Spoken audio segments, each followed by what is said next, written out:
pamalit mo kalamay, dili sa Baclayon, nami kayo!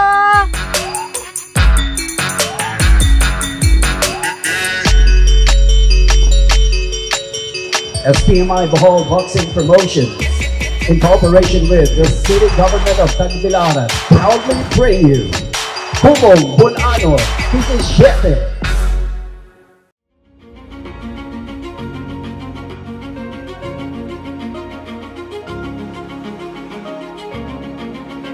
Nagsimula ito nung matapos yung amateur career ni Reggie Suganov. Pumasok kami sa isang promotion sa Cebu. Nakita na namin na may opportunity pang mag-promote din kami ng sarili. Pinag-isipan namin yung mas mataas na kasi yung ranking ni Vitor. Hinanapin namin siya nga kapantay din yung niya, ratings. Kaya magandang laban to. Nakita namin dun yung talagang na porsigido yung mga bata na magkaroon ng career sa boxing. Inalok namin sila na kung gusto mo mag-aral, meron tayong oportunidad dito sa PMI, pero kailangan yung maging porsigido sa pag-iensayo kasi kung wala kayong maabot. Kasi dito, boxer ako, tapos nag-aaral ako, pinasok ako ng scholarship.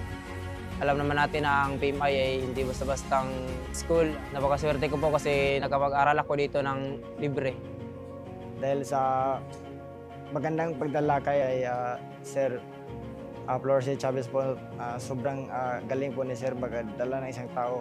Lahat patas, lahat tinutulungan niya umangat sa karera namin.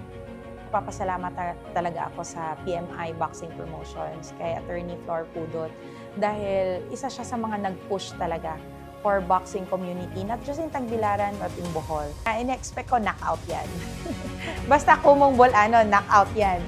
Sa ating PMI Boxing Promotion, especially sa ating bossing, Attorney Flor Pudot, maraming salamat sa suporta na binibigay mo sa lahat ng atletang Bulanon, especially to the boxing community. Sa mga lahat ng ating Bulanon boxers, especially to our Tagbilaranon, the pride of Tagbilaran City, John Virgel Vitor, good luck sa inyong lahat.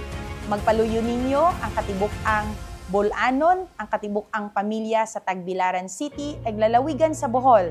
Ayaw niyo kalimti ang kasing-kasing Bulanon, kasing-kasing nga naa og gihatag tanan para sa ato ang nasod, para sa atong syudad, para sa atong probinsya. Mabuhay kamong tanan, Kumong Bulanon. Eto na, Kumong Bulanon 17, bakbaka na!